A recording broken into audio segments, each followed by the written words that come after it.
Good morning, everyone. It's a cold, windy August 30th morning. Wasn't calling for rain last night. It's supposed to be nice for the next 2 weeks, and we got a bad storm. Anyway, I haven't been making as many videos as I had promised you I would. I was going to do a few more updates on the instinctive migratory grazing. I will do that another day. Yeah, there's lots to talk about in that subject. These last 7 days have been incredibly busy farrowing pigs. So we have a farrowing season here on the farm, and that's typically beginning of September. Rule of thumb, there's a bunch of piggies going into the calf hutch right now.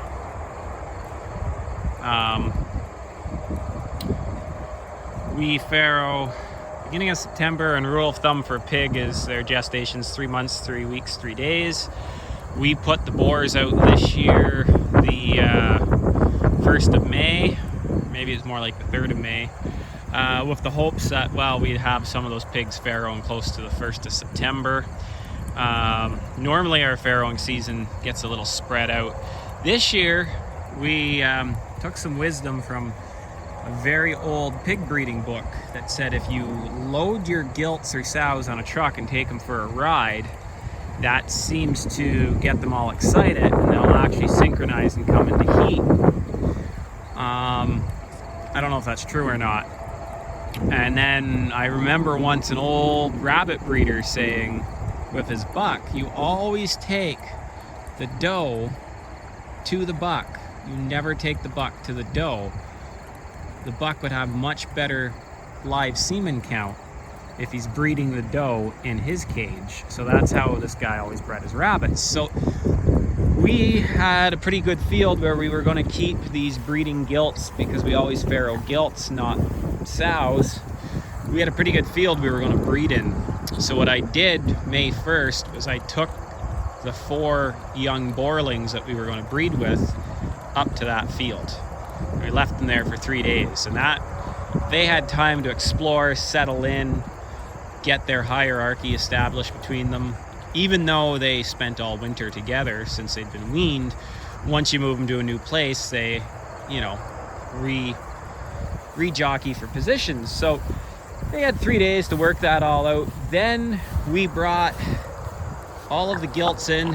They were out in one big group out in the field that we wintered them in. Brought them in, sorted them out, ran them across the farm, and then of course we put them in this new field. Well, that would be about the equivalent of a trailer ride. Moved them to a new field, we sorted them. That would get them all excited. And the goal was we exposed 12 gilts with the hopes.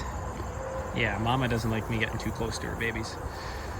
We exposed 12 gilts with the hopes that 10 would breed and that 8 would successfully raise an average of 7 piglets to give us about 56 piglets.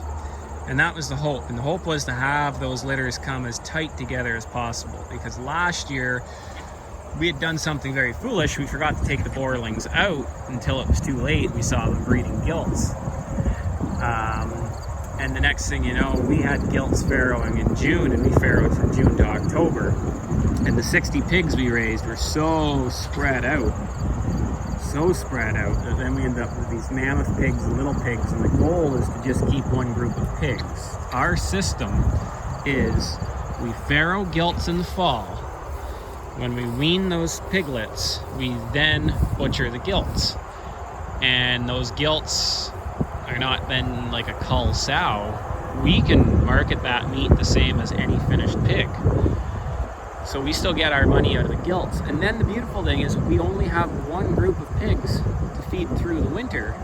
And we bring them through the winter, we pick our gilts out in the spring, and we breed them.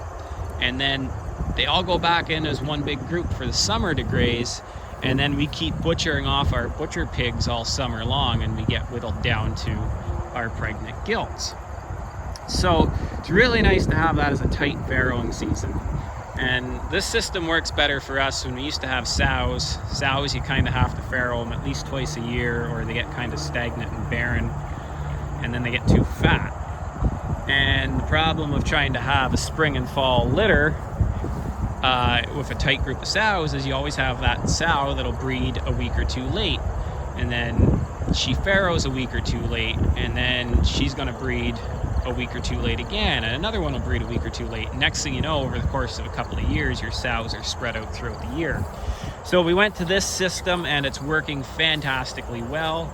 And in this system, if a gilt buggers up and walks away from her babies, like one did this season, we don't care.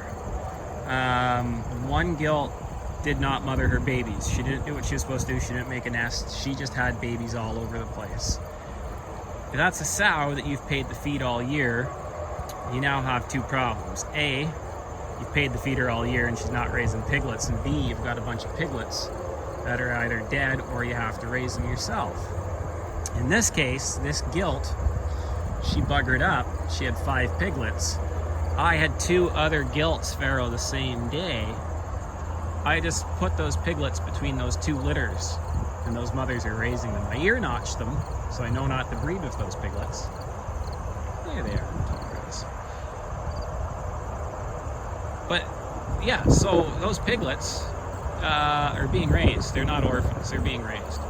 That gilt, she's already been processed, because we have a few butcher dates right now. So that gilt, I paid the feeder for a year. Normally we'd butcher our pigs because we're soy free and pasture based. We don't butcher we butcher between 10 months to a year. So that gilt, even though we fed her for a year, she got butchered and was just a little heavier because of it. So the weight reflected the extra feed, plus we got the 5 piglets from her. So did it work? Putting, riling up the gilts, having the boars in their domain and bringing the gilts to the boars? Well, of the 12 pigs, 11 caught, and 9 of them farrowed within the first 6 days of our breeding season, or our farrowing season. And there's 2 more that look like they will be about 2 to 3 weeks out. So that tells me that those pigs either A, had just cycled before we put them in with the boars, so they went a whole heat cycle later, because that's about how far out they are, is a whole heat cycle. Or they came into heat while all these other gilts are in heat and they just didn't get the exposure to the boars. Or they are kind of smaller than the ones that farrowed. It's possible that they just were still prepubescent and weren't ovulating yet. I apologize for this wind, it might be hard to hear me. But anyway, of those 9 that farrowed, we had 8 raising 66 piglets this morning. So that's pretty good. That's pretty good. So these 2 are in this field. We've already moved them. So typically, as our gilts farrow in the farrowing field, we have the calf hutches out there.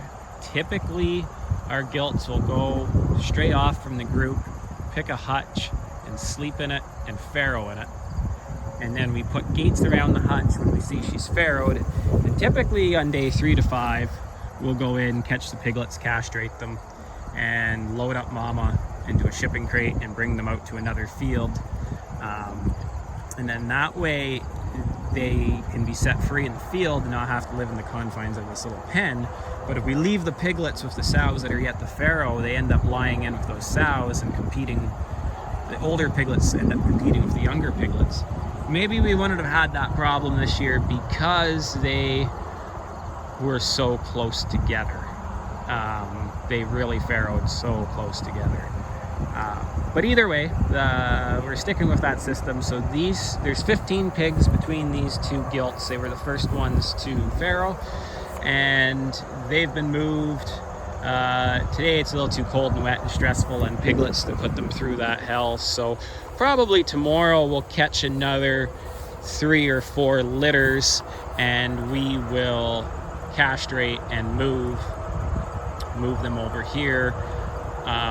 It's very important now that we don't just do it 1 litter at a time. These 2 gilts were put in together, even though up till last week they were all one group. once we bring more gilts in, they're going to start looking for their pecking order again. So if we bring one in, she'll have to fight with these 2 gilts. Probably won't be that big of a deal, but then if we bring one in the next day, they're going to do it all again, and then one in the next day. And as this group builds, it's going to be one against the group. So we'll actually bring in probably 2 or 3 tomorrow, and they'll have that little tussle between everybody and get it over with. And then another day or 2, we'll bring in the last we'll bring in the last 3 or 4 gilts that we have with their piglets and put them all in together. And as we keep doing that, we'll keep adding more and more calf hutches, and we'll end up with 60 some odd piglets out here and 8 gilts. So that's pretty good. That's basically our farrowing season in 6 days. We still have 2 more gilts to farrow that, like I say, are 2 to 3 weeks out, and that's going to make their piglets at weaning time considerably younger than these if we wean in one group. So I don't think I will bring those gilts here with their piglets. I think I'll keep them completely separate and then just sell those piglets, because we now have enough for our goals here on the farm. Had I pulled the boars out, I actually pulled the boars out 2 to 3 weeks late, so they may have just caught those gilts. Had I pulled the boars out on time, they may have just caught those gilts near the end, or maybe they wouldn't have been bred at all, which would have been kind of nice. I could have just said I was done farrowing today and butchered those other 2 gilts. But then again, had these not done a good job, or had low litters, or we had small litters, or we had more problems, maybe those other 2 gilts farrowing would have been great insurance to get us to that 60 pig mark. But anyway, that's in a nutshell farrowing 2023. I'm going to continue with chores and get the heck out of this wind. You take care, folks.